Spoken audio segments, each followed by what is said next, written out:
有朝一日我成为律师的时候，我绝不会像你一样。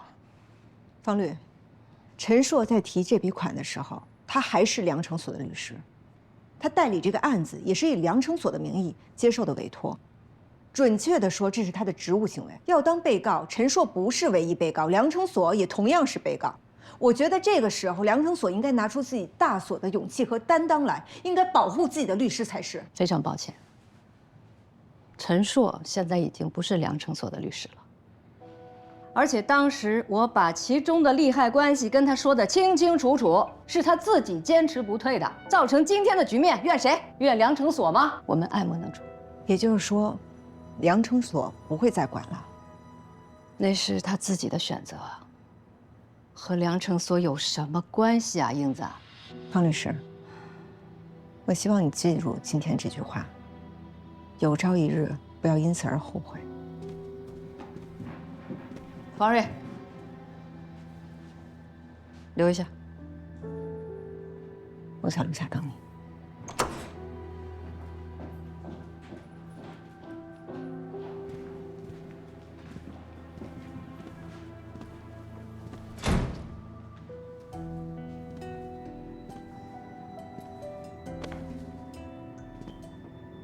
对姑姑是不是很失望？在这个律所，你应该最理解姑姑才对啊。你知道姑姑不是一个人，我身后是一个所。这个律所有200多名律师，他们需要吃饭，需要养家糊口。陈硕的案子关系到万和案，而万和案几乎是良诚所的全部身家。你告诉姑姑，我应该怎么选？多可悲呀！我可悲？成天在家跟我父母讨论法律的时候，口口声声说要维护法律人的立场、法律人的坚守，为什么到了现实生活中您就只考虑利弊呢？万和良诚所能赚5000万，这5000万就能交换你法律人的立场吗？啊！我一向崇拜您，发现我看错了，你跟其他人一样，尘世里的随波逐流而已。我不怪您，是我怜悯您。走了。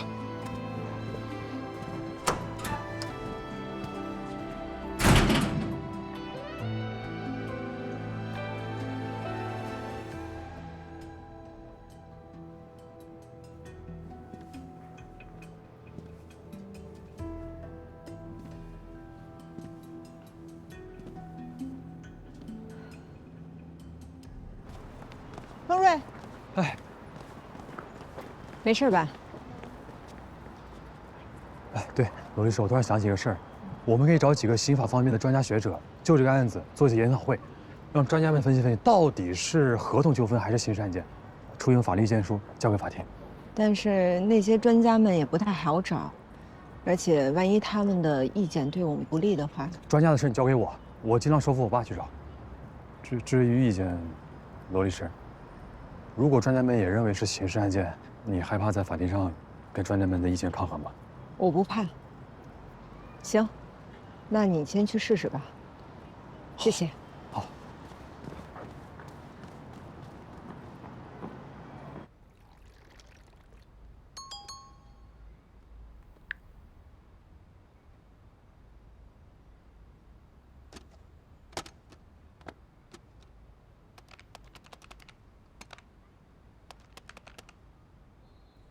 夏叔，夏叔，你过来一下。怎么了？新城的钱打过来了。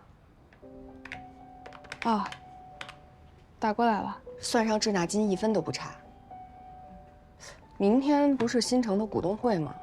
那你那个小老板不是把所有的钱都拿去买股份了吗？他哪有钱给你啊？那不是他应该做的吗？真搞不懂你们。那行，那我赶紧把你的提成给你转过去，你给你们家打过去，把你爸的事儿处理好啊，别让你妈着急。好，谢谢姐。没事儿。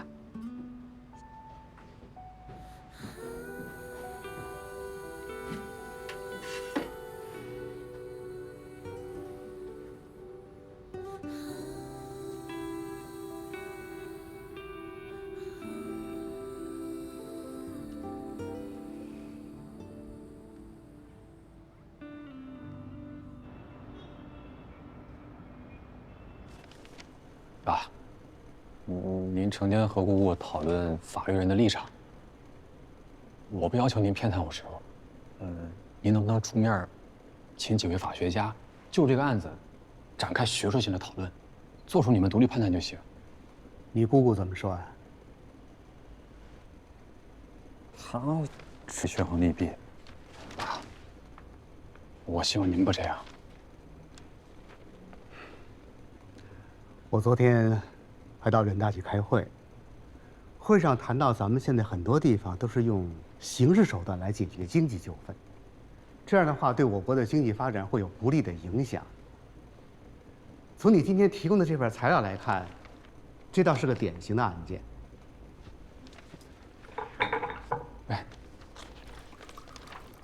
哎，爸，但姑姑肯定会阻止您。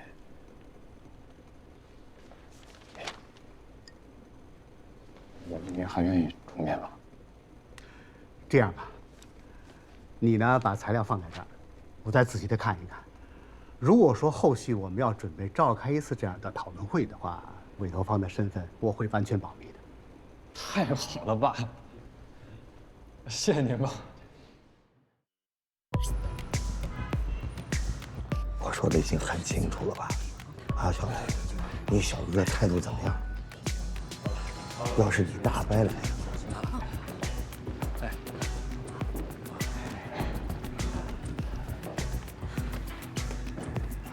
小磊啊，梁总、马总那边我都拿下了，张兰那边呢我也打过招呼了。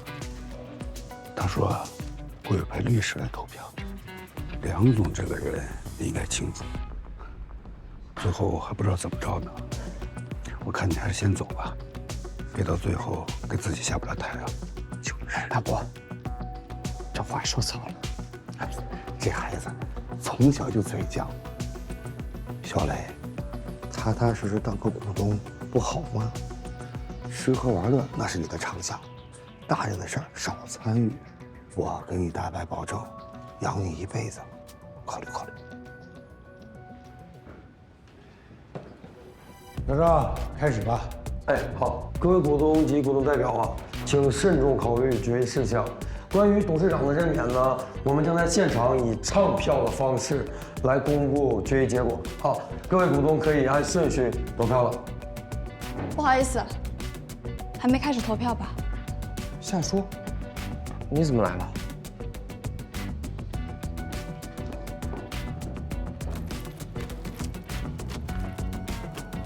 各位股东们，各位高管们好，我叫夏舒，我是英华律师事务所的律师，我受张兰女士的委托来替她投票。夏律师啊，张兰都给你交代了吧？放心吧，郝玉国先生，我会如实按照张兰女士的意愿投票的。她对协议的价格很满意。辛苦你了啊，请坐。好，那咱们投票开始。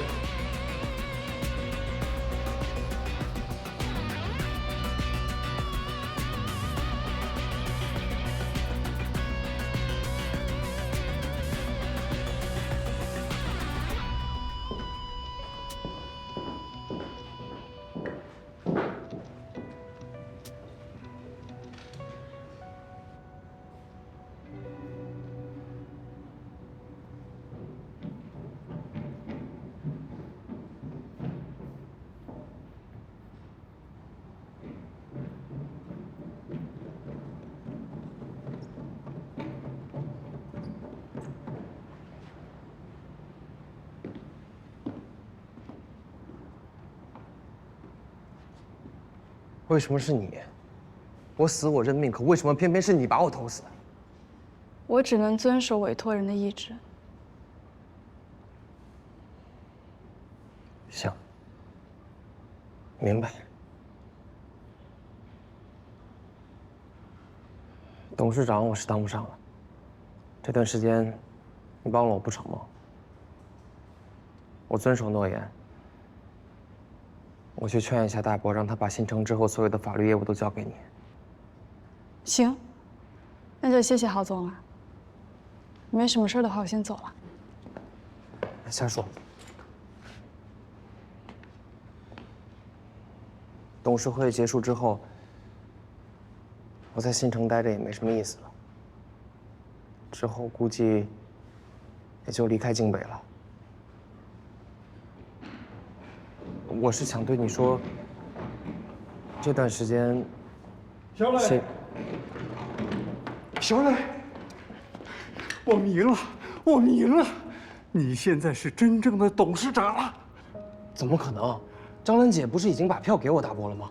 是啊，我也听说他们已经谈妥了，可是不知道为……夏律师，是不是你？郝总，我说了，我只能遵守委托人的意志。张兰姐虽然出国了，但是她委托我投票给你。哎呀，夏律师，太谢谢你，谢谢你啊！我代表我们星城集团13823名员工向你表示感谢，你可是我们集团的救命恩人。咱们的股份加上张兰2%，应该是绝对领先的。有阴谋，这里边有阴谋，肯定有阴谋。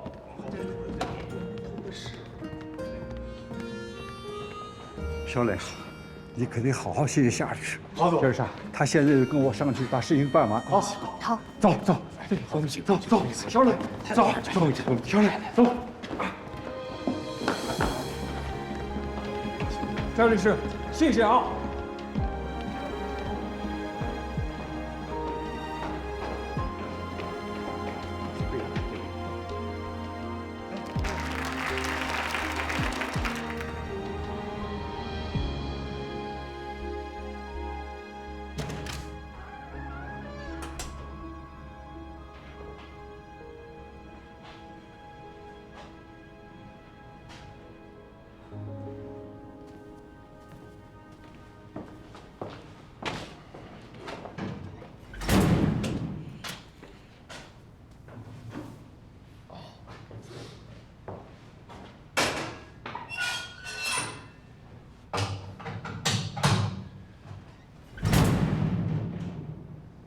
王正义啊，你不一直都叫我陈无良吗？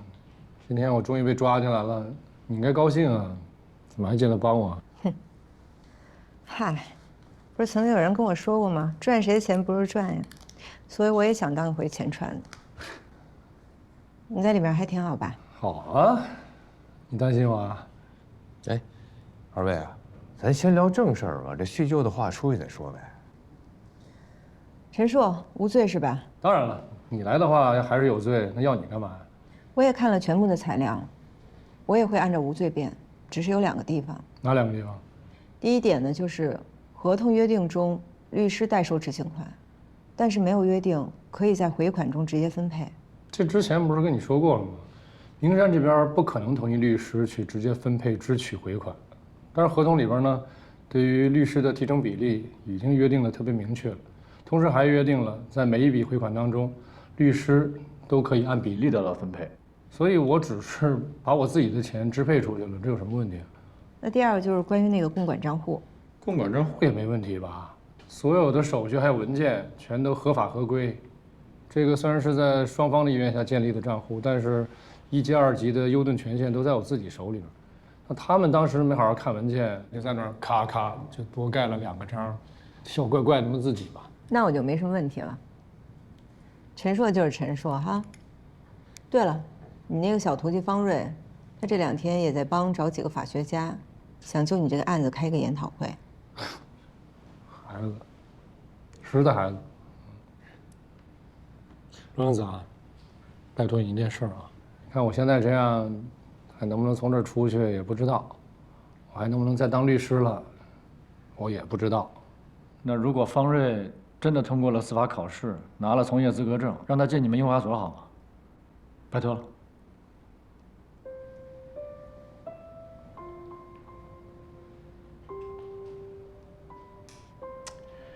你给个花行不行啊？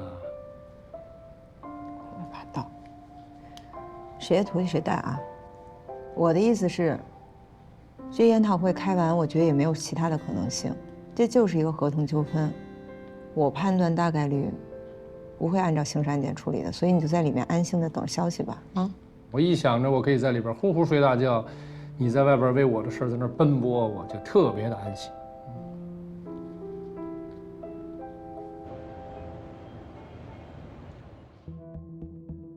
民事活动中的罪与非罪，首先要看民事法律关系中是否具有违法性，再考虑刑法的迁移性。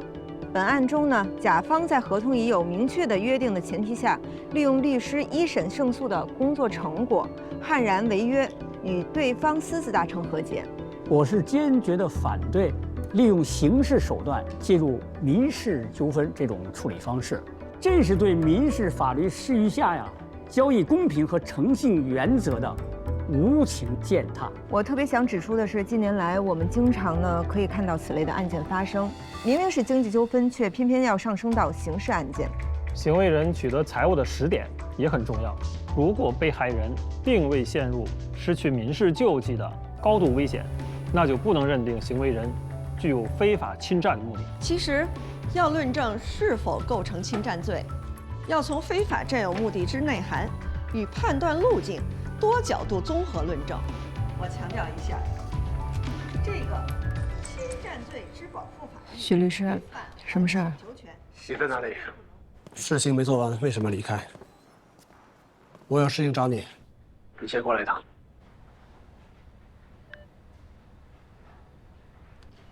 徐老师，给您带个麦。我和记者都沟通好了，一会儿直接开始就行。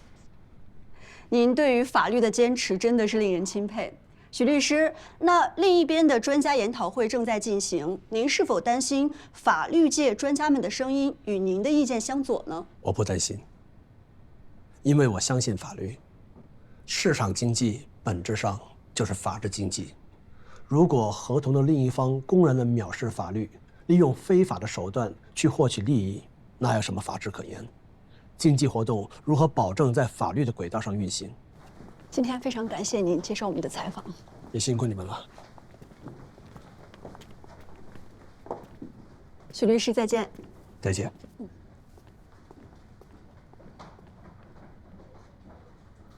进来吧。坐。站着说就行。听说你要代理陈硕的案子？已经代理了。不可以。为什么？你是我团队的成员，这存在利益冲突。我们所和你们所只是鼎新案上的合作，而鼎新案和明山案之间是没有任何关系的。我再说一遍，你是我律师团队的成员，我是明山集团的代理人。错，我只是参与了以你为首的律师团队，而我和你们律所之间不是隶属关系，所以我们所接什么案子，那是我们自己的自由。更何况你自己也说了，万和的案子已经正式提交债权人会议讨论，这个案子已经结束了。债权人会议没通过，这个案子就没结束。好，那我们所退出。你们现在要退出吗？是。如果现在退出，代理费你们1分都拿不到。很难得，徐老师能够一次又一次地突破我对你的想象。你等一下，我给我伙伴打一个电话。魏秋华，夏叔在吗？在呢。你稍等，我叫他。夏叔，你等会儿一下。杨老板，你先看啊，我过去一下。他过来了，你说。秋华，你把手机打开一下免提。我有件事儿需要公开的和你们讨论一下。我在许卓律师这里。好。打开了。罗姐，我在呢。秋华，夏叔，因为我代理了陈硕的案件，所以许卓律师提出来，如果我必须代理，那只能退出鼎新的律师团队。而且因为是我主动退出的，所以代理费我们1分都拿不到，等同于我们白白工作了半年。那如果退出的话，你们同意吗？退出就退出吧，不给钱就不给钱吧。夏叔呢？1分钱都不给啊！哎，行，你俩都同意了，我能不同意吗？我过去了。好，那我挂了。哎，英子，慢着。既然咱们已经退出了，那咱们跟许律师正式签一份协议吧。从即刻起，双方的权利义务消灭。听见了吧？我们什么都没有，但是我们还是愿意放弃，因为我们不会像你一样把利益看得比任何事情都重要。这个案子最大价值其实是我们带来的，你比谁都清楚。如果没有我们，你也得不到这个案子。你许卓什么都不是。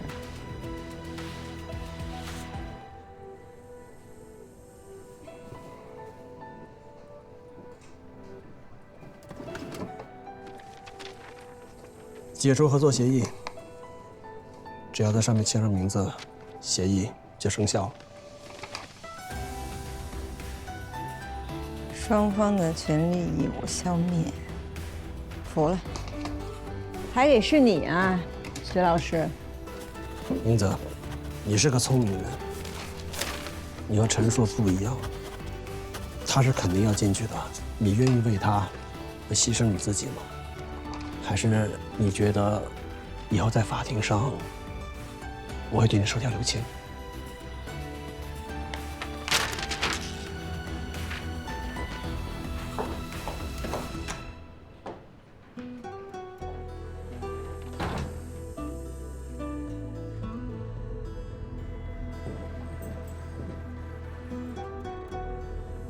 罗英子，有你在我就安心，很安心。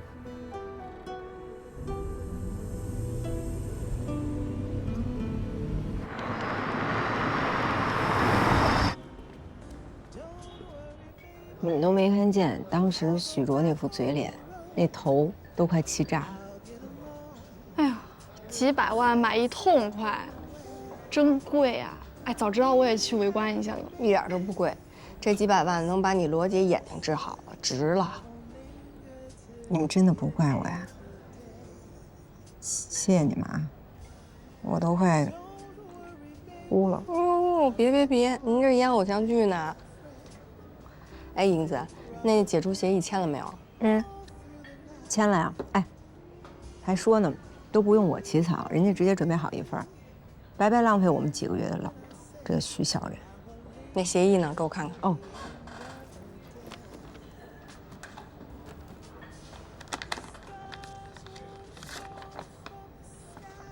行吧。完了。什么完了？怎么就完了？为什么完了呀？不是按照你说什么即刻起双方什么权利义务消灭吗？这不上面都体现了吗？没毛病啊，都在哪儿呢？要吓死我了！哎，而且我跟你说特逗，就你说的这个，都不是我让他贴上去的，人家在上面已经体现好了。这徐小人，就生怕下一秒咱们反悔管他要钱。完了。不是你怎么也完了？我刚收到邮件，是咱们委托那个加乐德公司发过来的。说什么了？这邮件上说，万老板的女儿在非洲购买了一船贵金属，然后正往中国运呢。突然听说万和破产的消息，马上就让停下了，现在在公海上漂着呢。他们调查，这一船贵金属3个亿美金。这消息确定吗？他们办事很靠谱的，都是了解清楚了才告诉我们。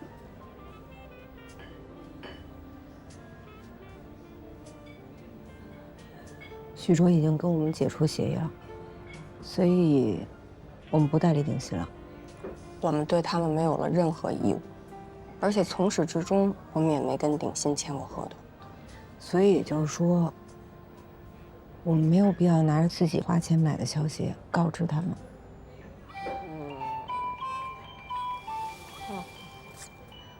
完喽！完喽！真完喽！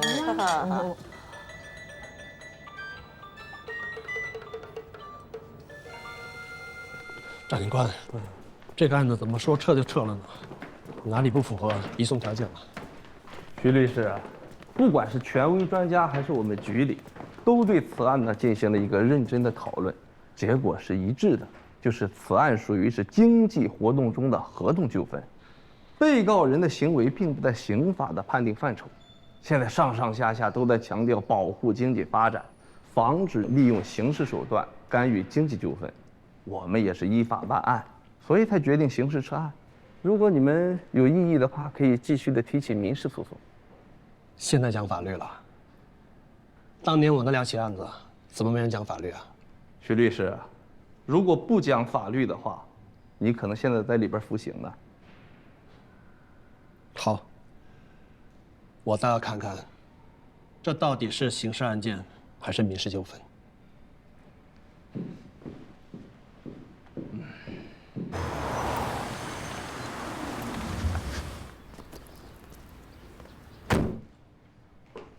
孙总啊，您先喝点水。哎呦，谢谢。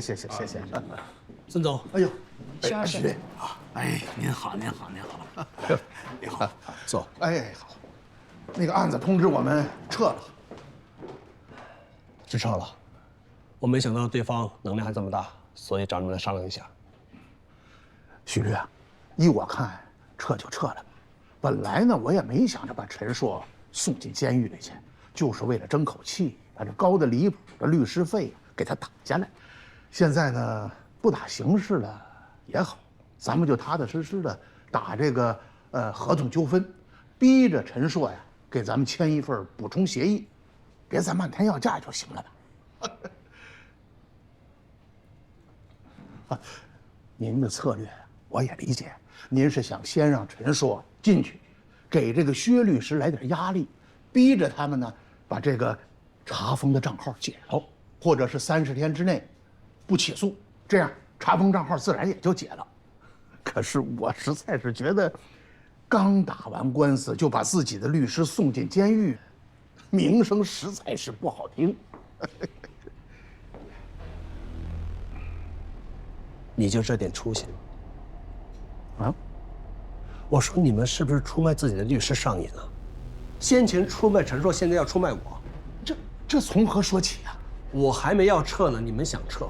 我告诉你，我这一辈子都没输过，哪怕是2次被人打到牢里，我也没输过，这次也不能输。这个案子必须按刑事打。可是公安已经撤了，撤的是刑事案件，没人让我们撤自诉。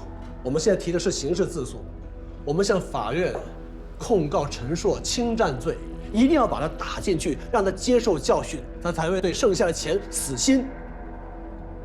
孙总，你把案子委托给我，就一切听我的，好吗？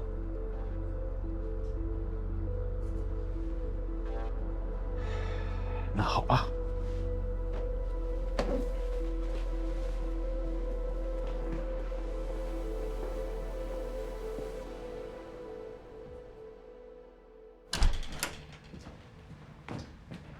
淑华，哎，燕子，都准备好了。太感谢你了，那走了啊。哎，陈硕他毕竟进去了，心里肯定不舒服，你好好安抚一下他啊。放心吧，不打。啊，我有件事情要跟你们说，就在10分钟之前，许卓已经代理明山集团向陈律师提出刑事自诉，看来不把陈律师送进监狱里，他是不会善罢甘休的。你这消息保真吗？谁跟你说的？当然是真的，我和许卓的助理是好朋友。那个张律师，有你的呀，夏叔啊！哎，那我真得走了。好，走了。路上慢点。哎，哎，夏叔，你什么时候跟这个张律师成为好朋友的？我之前不是在卓越所工作过几天吗？就那时候。可以啊，我跟罗燕子在那上了几个月的班，也没跟他成为好朋友啊。看来这位张律师也把我们夏叔当成傻白甜了。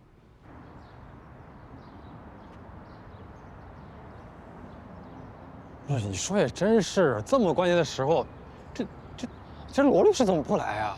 我们一会儿师傅出来看着就多伤心啊！你什么时候看出来你师傅对罗律师有意思？还用看？那都写在脸上了。你要我说，师傅确实也太惨了啊！女生就不能这么追啊？哦，那罗律师都给师傅拿捏的死了。嘿嘿，你别说你这岁数不大啊，感情方面还挺有心思的。头2年光玩了。谈2段恋爱，总结出来。哎，出来了，我就知道你俩得来。你们没受苦吧？受什么苦？吃得好，睡得好，出来反而不习惯了。快掸一掸，掸一掸。不是这什么呀？这是柚子叶啊，柚子叶啊。那你们没准备个火盆什么让我发一下，发一下？去就会去。行了，别看了，就我俩来了，罗律师没来。谁问他了？我是怕有人报复我，我得提高警惕。走走走，上车。走。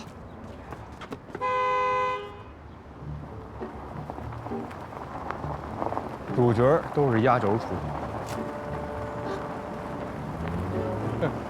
哥们儿有点魅力吧？太有魅力。哟，拿着花儿呢。去了。来，超市买鸡蛋送的，家里也没电饭锅，便宜你了。买的金鸡蛋，这还送花？罗律师，哎，陈硕交给你了啊，我跟方瑞上车等着，我们先走啊。那个薛律、小芳，正好我有件事儿，还需要你们俩帮我见证一下。2份协议看好了，签一下，那里面的不算数，这才是正式的。代理协议啊？嗯。 100万。哎，现在公安机关已经撤案了，我还欠他干嘛？没用，拿回去。公安机关是撤案了，许卓那边的刑事自诉还在法院里面。你要是现在不签，将来反悔了，那就不是这价了。100万不多，要我马上就跟人签了。你看薛律师说的多对。都是朋友啊，这，哎，50万行不行？80万，没笔啊，怎么签呢？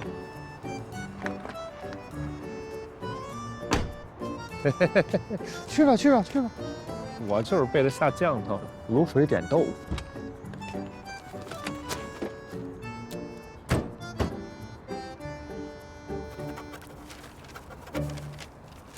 记着啊，你欠我100万。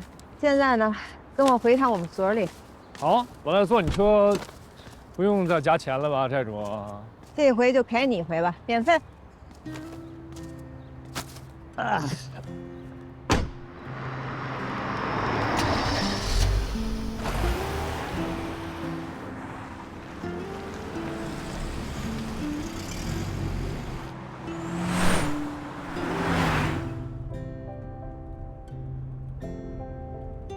不是你老盯着我干嘛呀？盯着我能胜诉是怎么着？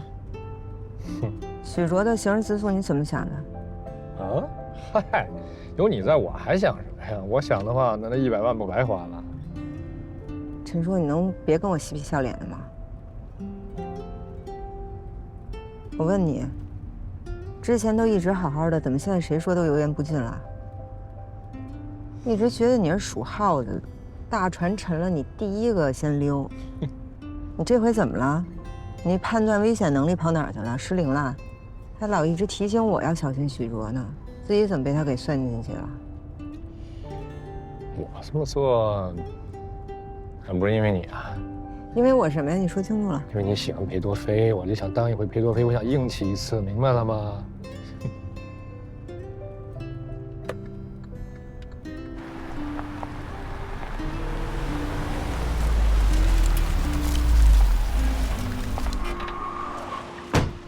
怎么下车了？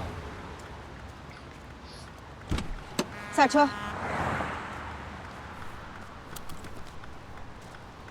怎么了？刚才好好的呢。问你了，怎么了？陈部长，你有没有心啊？不是我让你关进去是吧？这怎么还吵起来了？没事，跑过去。你知不知道这些天我起早贪黑的为你的事跑了多少趟？你知不知道我没有多担心你啊？现在你还倒打一耙，你怪上我了。你这些话说出去听听，你对得起谁呀你？你什么呀？你平时不是挺能狡辩的吗？现在怎么不贫了？变哑巴了？我就应该不管你，让你在里面关一辈子。明儿爷，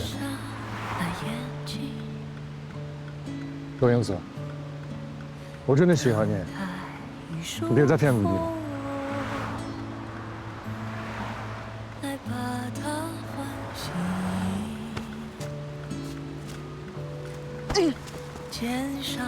陈无良，你别得寸进尺啊你！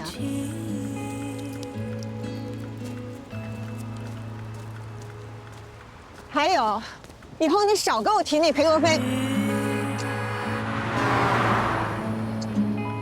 飘飘荡荡，不着痕迹，轻语之间，它来去不渝。我习以为常的走吧。好的，走，走。我就喜欢你这小劲儿，就是喜欢。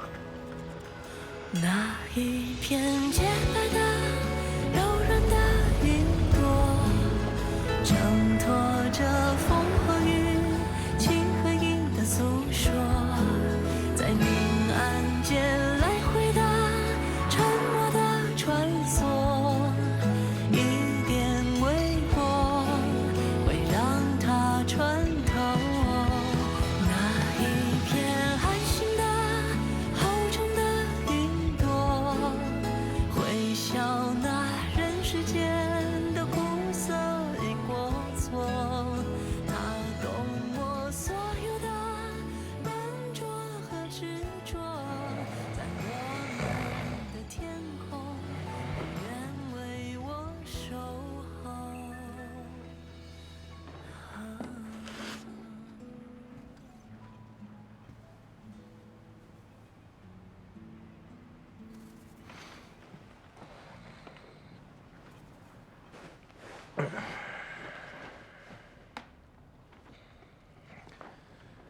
玩够了吧？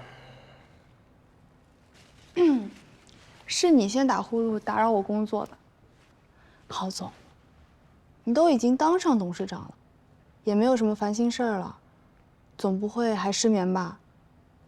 怎么还是老来我这沙发上蹭睡啊？这样，我把新城未来3年的长发业务都包给你，总有资格来这儿睡沙发了吧？我才不信，又给我挖坑。我才不给你挖坑呢！合同你起草，一个字我都不改。这可是3年啊，合同我来起草。哎，这要是真的，别说睡沙发了，你和沙发结婚我都不拦着。明天你就带着合同跟我去公司。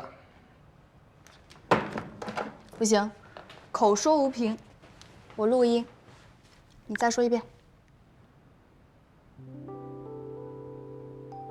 瞎说，我喜欢你。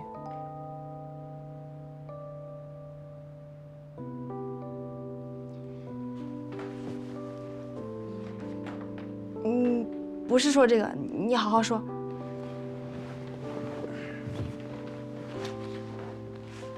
瞎说，做我女朋友吧。不对，你应该说郝磊把星辰矿业3年的长发业务都包给夏树律师。夏树律师，跟我谈恋爱吧。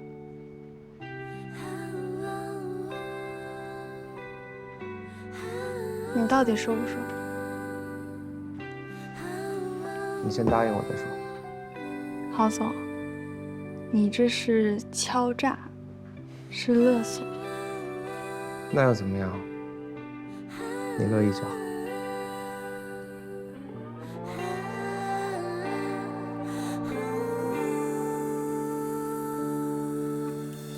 骗子！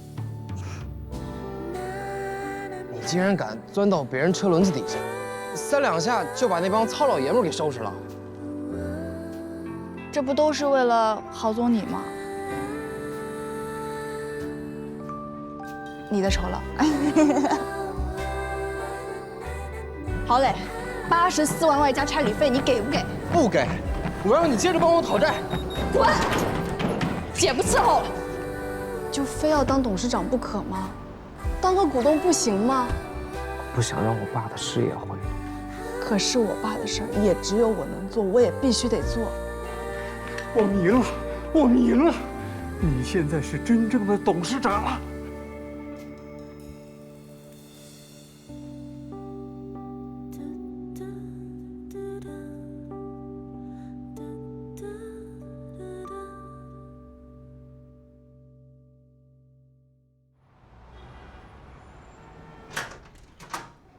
回来啦！你今儿回来真挺早的。早吗？这都9点了还早？都9点了。嗯。哎呀，这一忙活都忙了时间了。哎呀，你吃饭了吗？我给你打电话你也没接，饿不饿？我给你下碗面去。不用了，单位吃过了。我这一天的事儿实在太多了。你们单位不是一直都挺清闲的吗？怎么突然这么忙啊？我这不是当上科长了吗？现在跟以前真不一样了。以前一个人吃饱，全家不饿。现在呢，手底有几个兵，你总共得管的。你们科总共有几个兵啊？你数数我听听。有几个也有人管的。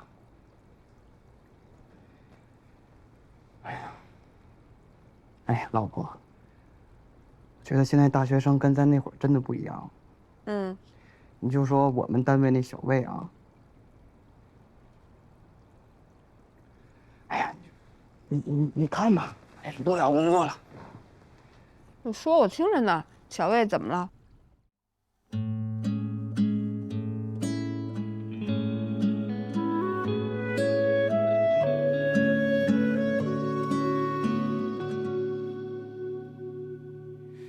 雨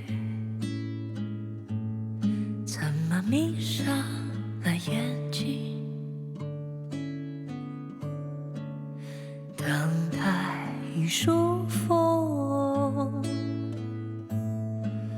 来把它唤醒，肩上的太阳和雨水的重量